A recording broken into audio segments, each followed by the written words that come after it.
any building in the US. Wind speeds for fair weather waterspouts are around 70 to 100 miles per hour, similar to an EF0 or EF1 tornado. Obviously, a tornadic waterspout can have wind speeds over 300 miles per hour. Check out this footage of a tornadic waterspout crossing a river.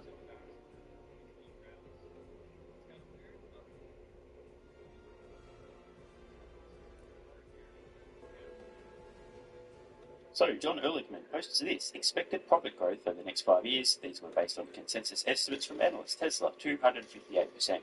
Elon Musk reposts. It will require outstanding execution, something, by the way, that Tesla is known for, but I think more like 1,000% gain for Tesla in the next 5 years is possible. And to be clear, he's talking about profits, not the value of the company, but there's certainly a fairly strong correlation there.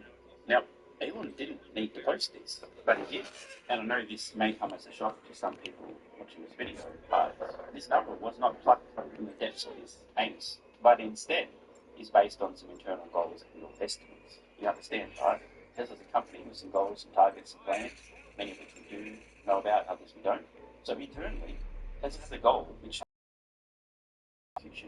they could see the company's profits increase by 10 or so x. Now, don't be a point there, going, it's 11 times, don't you understand? Shut up, okay? Simple numbers, roughly a 10x, relax, okay? Relax, bro. And every time I see an estimate for this kind of semi-disclosure of the internal target of Tesla, I always go back and check my valuation. Given that we are talking about outstanding execution, I'll have to look at my bull case Tesla, which I assigned a 20% ability to. 1 in 5 would be exceptional, but possible. And I can confirm that I am in the same vicinity. Now, interestingly, this post, as I record this, is already at least 15 billion. That's a lot.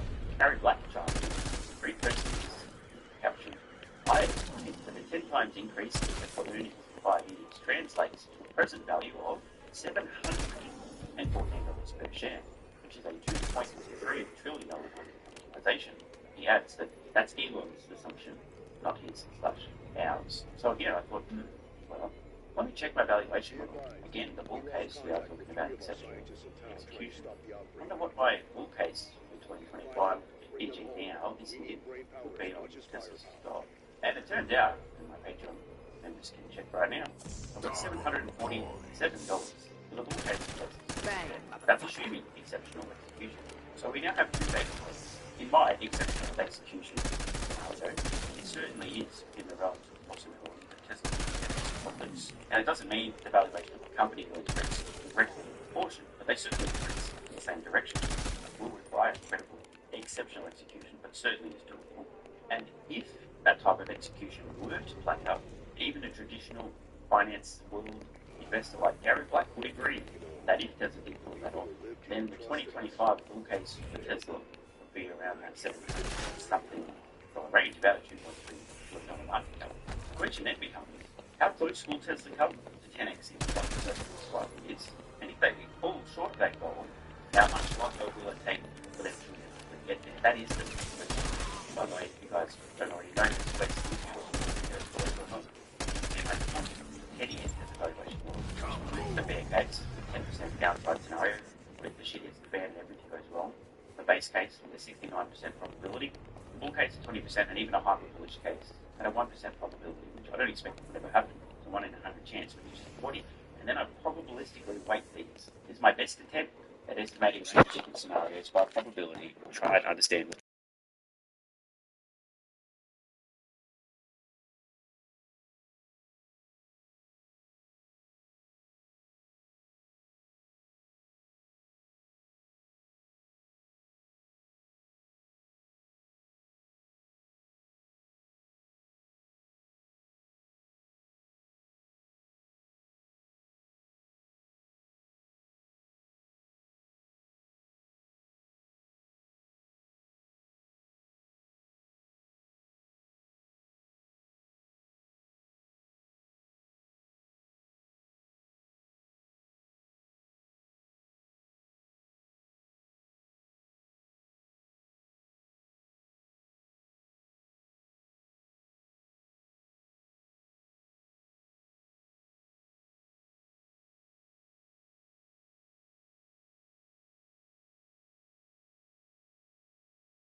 22 why when I have money, I'm still buying Tesla stock. I also saw this posted on X today. Morgan Stanley have reiterated or reinstated Tesla as their top pick in US EV battle. AI war, making Tesla our top pick in US autos. Tesla shares are down nearly 30% year to date, following the buyer strike. Now I just want to sort of tie things together. Elon is essentially Tesla, the stretch goal that they can see profits increasing roughly one order of magnitude, roughly 10 times in the next 5 years. We also know that Tesla's aim to launch further taking its first in Austin this year.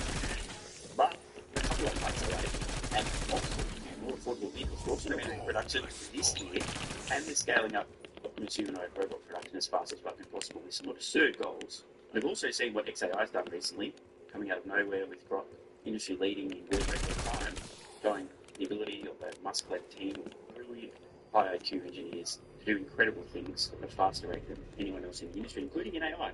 Do the math, bro. And Tesla shares still down 30% year to date. Back to the note.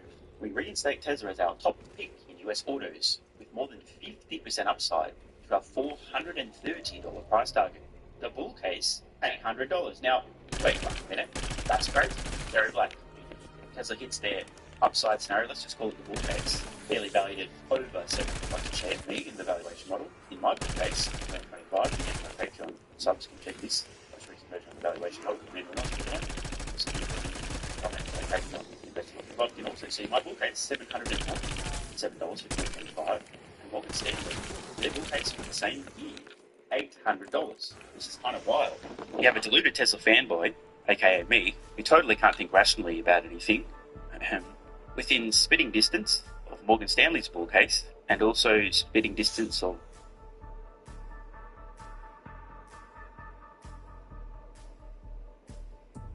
people on LinkedIn blame non-existent modern audience for Lost Records failure. What is Lost Records? This a game? Yeah, this is a game. Okay, and nobody played it. Lost Records is seen as this commercially successful IP string, and it's been developed by the same studio that worked on the original game. I was browsing the Lost Records reviews this morning, and I couldn't believe what I was reading. The reviews aren't that great. I'll wait for episode 2. I was interested, but I'm going to pass. These sentiments coming from a self-selecting group of consumers that are presumably interested in its themes and claim to be supportive of its developers, but who are still withholding commitment. To reiterate, as a consumer, these are the ways that you support a product. Buy it at full price. Ideally, you must pre-order the game, and ideally, buying the deluxe edition of the game. This is particularly true if you're advocating for niche and dirty types of releases. In the case of Lost Records, the developer Don't Nod has lost 90% of its market cap over the last 5 years. It has done everything that advocates and activists have clamored for during that period. 2 weeks ago, the new game from the makers of Life is Strange is off to an excellent start. And of course, it's Kotaku. It has done everything activists have clamored for to consistent commercial failure. Boys, if it doesn't get a hit soon, we'll have to lay more... there it is. They'll have to lay more people off and it will go out of business. Then same people will mourn and decry the state of the games industry or dearth of female protagonists, to which the only possible retort should be, did you buy Lost Record at launch? At the same time, a lesson for companies across media about who and what to value. A criticism from someone is meaningless if they don't routinely spend money and time on your products. True. These people are now realizing that all of the retard crybabies on Twitter don't actually put their money where their mouth is. Please, don't hold it against them. They don't have any money to begin with. These are people who just want to co-opt your media to be a vehicle for them to spread their message. And now you're seeing even people on LinkedIn realizing that this whole idea of the modern audience is actually just a mirage. And again, they've lost over 90% of their market cap. That is insane.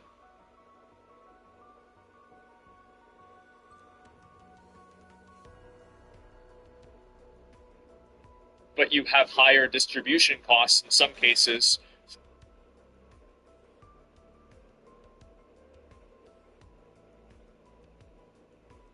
I actually cloned my dog. That's right, these dogs are clones of each other.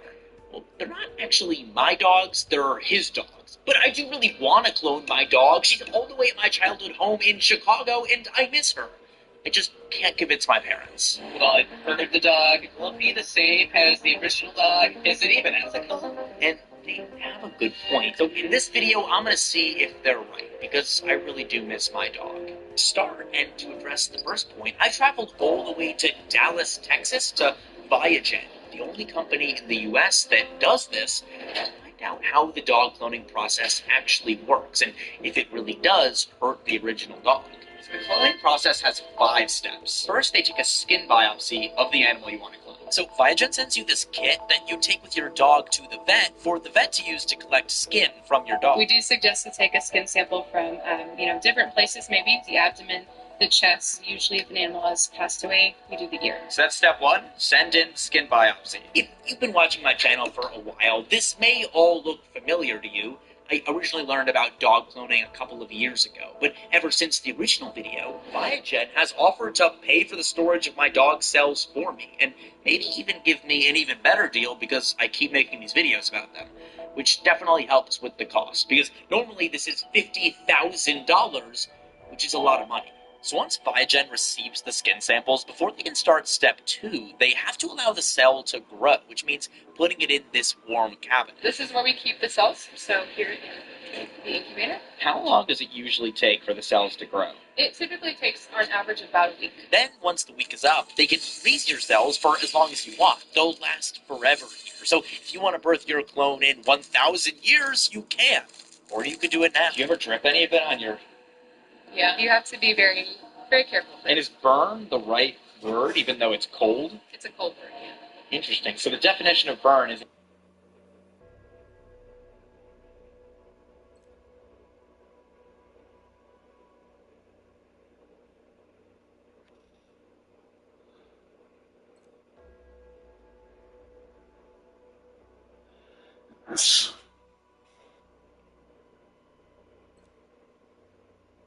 Right now, we have former Ohio Governor and MSNBC political analyst John Kasich and former Assistant to the Secretary of Defense for Public Affairs Chris Marr. Gentlemen, good to have you both here. So, Governor, after that disastrous White House meeting, you posted a comment on social media that has gotten more than 1 million views, and you wrote, "Today's Oval Office meeting with Volodymyr Zelensky was shameful. President Zelensky represents a nation whose citizens have sacrificed their lives and shed blood for the freedoms they cherish. He deserves respect, not humiliation." And there are many who believe, sir, that embarrassing Zelensky on the global stage was the White House's intention. They deny it. But how do you interpret what Trump intended and accomplished in that meeting? Well, I mean, just watching that meeting, I was, first of all, shocked, and secondly, sick to my stomach about what I saw there. You know, Alex, the problem is that America, since World War II, has provided some security guarantees to the free world, the people who believe in freedom of speech and free elections and human rights and all these things, free enterprise.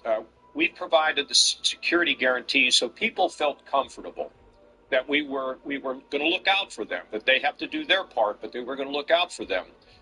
My greatest concern right now is, have we created a trust problem? In other words, the countries around the world say, we don't know what we're going to get from the United States. And my concern about that, Alex, is the fact that with that sort of question, then sometimes countries are going to decide to go it alone. And some of these nations, if you take the Baltics, for example, they don't have the means to raise large armies. They're going to be looking for what they can do to make sure that they're protected. What I hope is going to happen is this moment is going to force us as Americans to take another look. Because once you open the genie from the bottle, where does this go? And America's role has been crucial in the world in keeping the peace since World War II. And, of course, we were there to dramatically help win that war. It wasn't for us, I don't think it would have been won. So the fact is, countries have come to depend on us, and it's because we share the same ethic. We have the Western ethic that believes in freedom. And I get very concerned that this trust, and it's hard to rebuild trust, That's my concern. I don't think it's over yet, but we've got to be very careful that we don't head down this road and let everybody sort of fend for themselves. And you add to that, Alex, these trade wars that are being talked about now that creates more problems, more inflation, more conflict. We've got to be very careful here. Yeah. Sobering commentary there, but yeah. All right. Chris, you traveled to Ukraine with Secretary Austin several times during the war. What is your reaction to what you saw in that meeting Friday? Yeah, I mean, I think Governor Kasich hit the nail on the head. I mean, what we witnessed on Friday was embarrassing for the United States. It was disgusting. You're talking about President Zelensky, who for the last 3 years has been fighting for the future of his country, fighting for the values that the United States of America believes in, democracy. You know, it used to be that the United States would stand up for those values, would stand up and help defend our allies and partners, and stand up against bullies and dictators like Vladimir Putin. Instead, the opposite now seems to be true, unfortunately. So one of the things, Governor, that Zelensky tried to get through to Trump is that this isn't just about Ukraine, but it's about standing up to an autocrat, fighting for the same freedoms that generations of Americans have fought and died for. And yet today, the Kremlin praised the U.S. for what it has characterized as changing its foreign policy to align with Moscow. What is your response to that? It's just not conceivable to me. I served on the Armed Services Committee. Most people kind of remember me from the Budget Committee, but I was on the Armed Services Committee in Washington for 18 years. And there was one thing that was consistent, whether you're Republican, Democrat, whether you argued about kind of the military activities that needed to take place, the weapons we needed to buy, but there was always one fundamental agreement, that the Russians were our enemy. And they asked Ronald Reagan when he was running for president, how do you feel about the Soviet Union? He said, we win, they lose. I mean, the idea that we are changing this is very concerning to me. Europe, interestingly enough, they now view this as an existential threat. Now, should they have bellied up to the bar years earlier and carried more of the burden? Absolutely. But now I think what they're saying, and I hope they'll follow through on this, is that now is the time for them to jointly come together. Because remember, they live close to the bear. We live on the other side of the ocean. That's one of the things that Zelensky was trying to say. But you know what? The ocean didn't save us from 9/11. The ocean isn't going to save us from certain threats if we're not on top of things, cyber threats.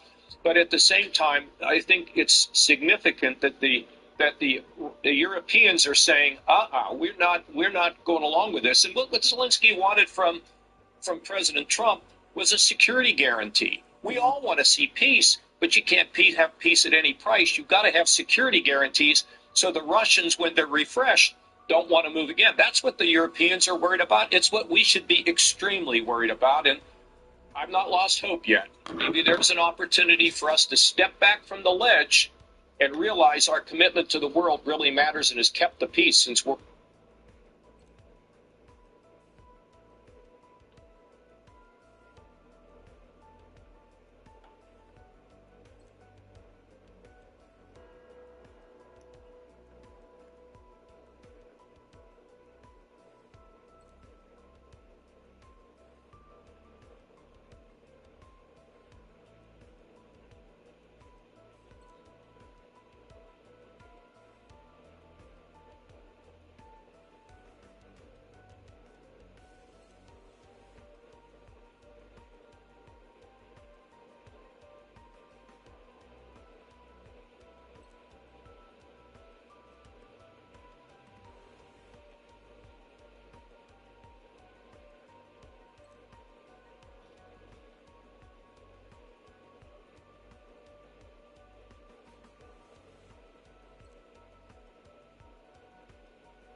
Squidward Q Tentacles hates his job, but for some reason he can't quit. Well, the truth is, someone is controlling Squidward, making it so he can't leave his job. Join me as we figure out why Squidward can't quit his job. So it's no secret that Squidward hates his job. But why would he be working there if he hates it? And before we go on, I know the show needs Squidward to be the cashier at the Krusty Krab to keep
Across from Downing Street, hundreds of Ukrainians gathered on Sunday, a weekly rally drawing a much larger crowd because of the widening rift between the U.S. and Ukraine. Crazy situation. Natalia Korobenko fled Kiev more than 2 years ago and admits she feels more worried about the prospects for peace. I'm not very optimistic for now because I see that Europe didn't wake up yet. And by that she means the threat she believes Russia poses to the whole continent. Like everyone else here, Over this country's long history, Americans have often hesitated to support foreign wars and international machinations. Washington's farewell address warning against imperial alliances casts a long shadow. But from the nation's beginning, Americans have patiently known whom to root for, those who sought freedom, and whom to condemn, those who tried to crush liberty. Across the United States, you will find statues honoring people like the 18th century Polish patriot Tadeusz Kosciuszko and the 19th century Hungarian freedom fighter Lajos Kossuth, who sought liberation for their people, Russia and the Habsburg Empire, and who found enthusiastic support in an America that was still then a young and weak nation. When Germany invaded Belgium in 1914, even though it eventually stayed out of the war, America organized what was then the largest food aid effort in history to help the victim of aggression. During the Cold War, though it could not help militarily, Washington recognized the Soviet annexation of the three Baltic republics, who are now proud and independent nations. America as a superpower sometimes acted unwisely in places like Vietnam, Iraq, and Afghanistan. But even in those cases, it saw its involvement as the protection of freedom and democracy.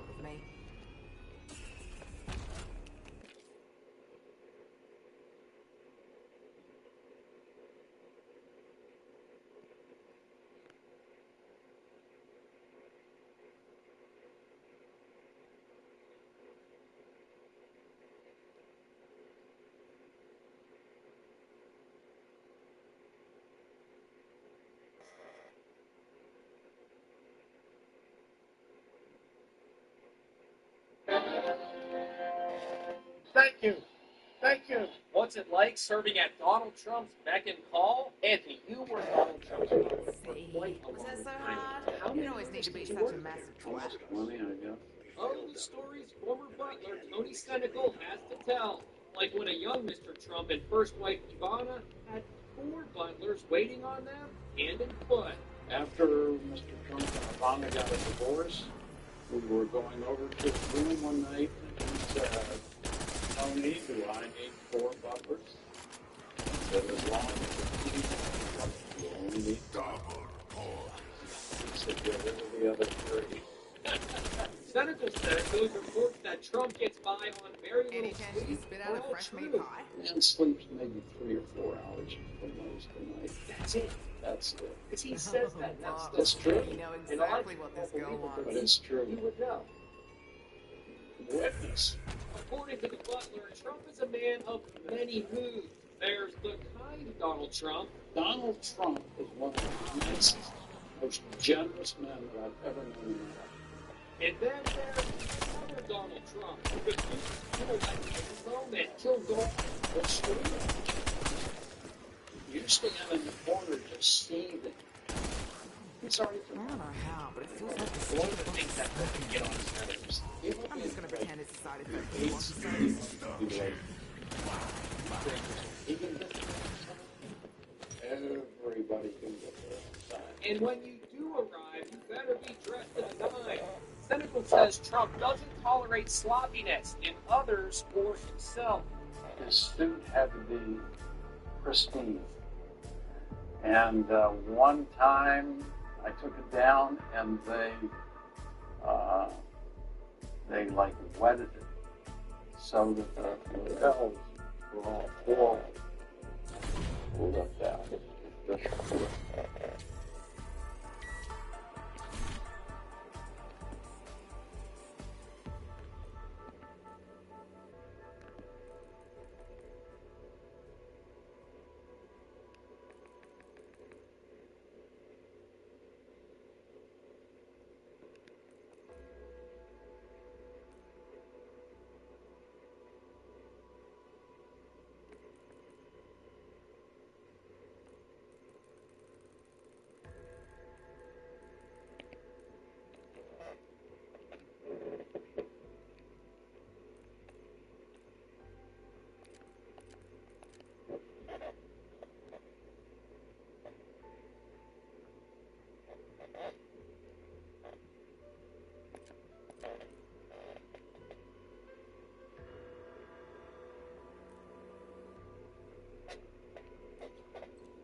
Welcome to Liberty Falls. Population? Well, less than yesterday. Never been so glad to see backup arrive. Hell, lucky I'm still in one piece. I need you to look for survivors. Subdue any threats. Help me save this town. Copy.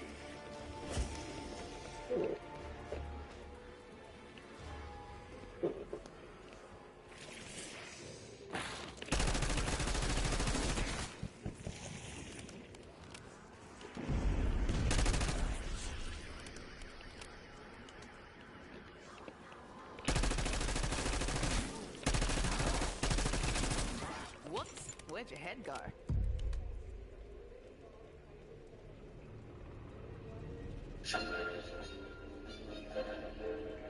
On this Sunday night, showing our support and military life for Ukraine. The Canada Canada's Prime Minister and other world leaders in London supporting Zelensky. Canadians are pledging in additional military resources after Trump shuts down Ukraine's backlash. Protesters challenge Trump's as Canadian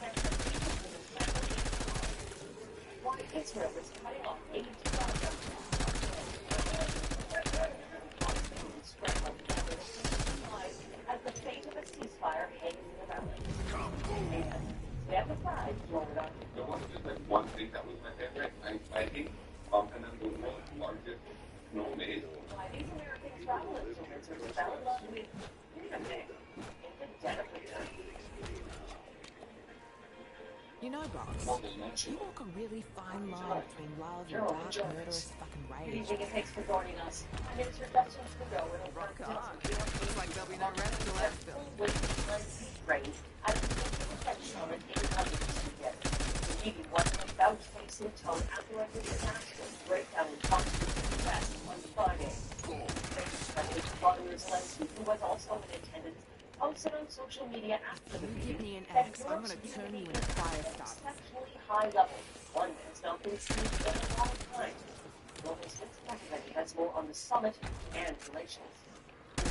Carolyn, British Prime Minister Sir Keir Starmer told leaders assembled it was a once-in-a-generation moment for security, but converting words into action will now be a real test. While Donald Trump told foreign leaders from across Europe, NATO and the EU met in London to discuss how to get support for Ukraine back on track. The summit was scheduled several weeks ago. Prime Minister Trudeau had not planned to attend.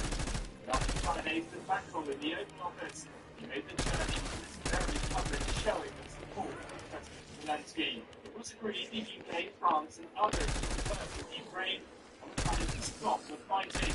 The coalition is willing to peacekeeping efforts. But Prime Minister Trudeau would confirm it would see direct Canadian military involvement. Canada has looked at the ways it can best help.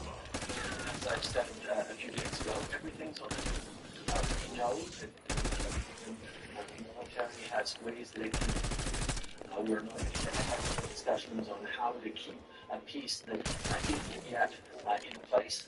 But Canada will be there and is open to doing what is necessary. Prime Minister Starmer was more forthright in his support, Pandora pledging almost $3 billion Canadian dollars in financing to Ukraine for British-made missiles. The UK is prepared to back this with boots on the ground and planes in the air. Together with others, Europe must do the heavy lifting. But to support peace without and to succeed, this effort must have strong US.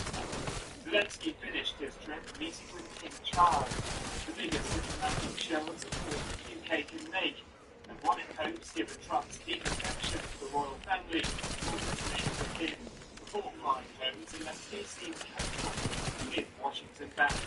Yes, I've mentioned this, Joe. Regardless of what happened before, we are constructive that we agree a minerals deal with the US will be time. From our side, we are ready to sign, and we think the United States will be ready as well. President Zelensky returns to Ukraine tonight with plenty of pledges of support, but without that key minerals deal he was expecting the US as the basis for a ceasefire. Indeed, the future of his country feels even more uncertain.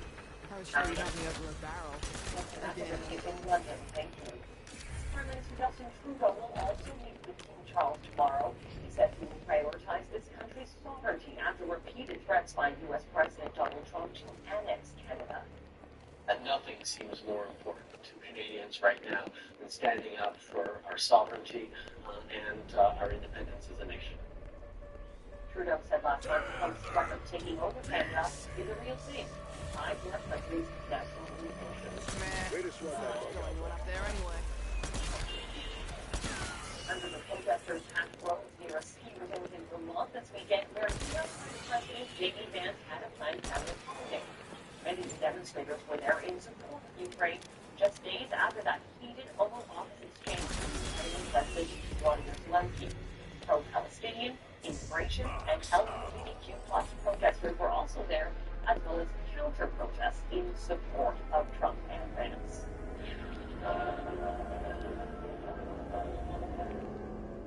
And Canadians are still voicing their frustration at the Trump administration. Thousands of people booed the American anthem at a WWE event in Toronto on Saturday. And Canadian actor Mike Myers clapped back at Trump's 51st state friends during an appearance on Saturday Night Live, wearing a Canada is not for sale shirt at the end of the show. There was widespread concern Friday's exchange between Trump and Zelensky indicate that Trump was using the press for Trump Hero Chief Stevens spoke to a former Bush advisor to get his thoughts. Mercedes. Carolyn, the shockwaves from President Donald Trump and Vice President J.D. Vance were double teaming Ukrainian President Vladimir Zelensky in the Oval Office I'm just warming up, baby. Around the world, Western countries asking themselves, what are what does the heated exchange over different perspectives of a peace deal or something more sinister, a radical shift away from the American executive counseling Russia to a newfound alliance between President Donald Trump and President Vladimir Putin's authoritarian regime in Moscow. This was one of the some dodgy warehouse poker game. Republicans, former senior advisor to President George W. Bush. He is by what played out on Friday on the first week period that some have speculated happening behind closed doors has now spilled out into the open. An alliance and affection between Donald Trump and Vladimir Putin. John Bolton said they would marry a couple we've been through together, and he praised Putin as trustworthy and dismissed Zelensky as untrustworthy.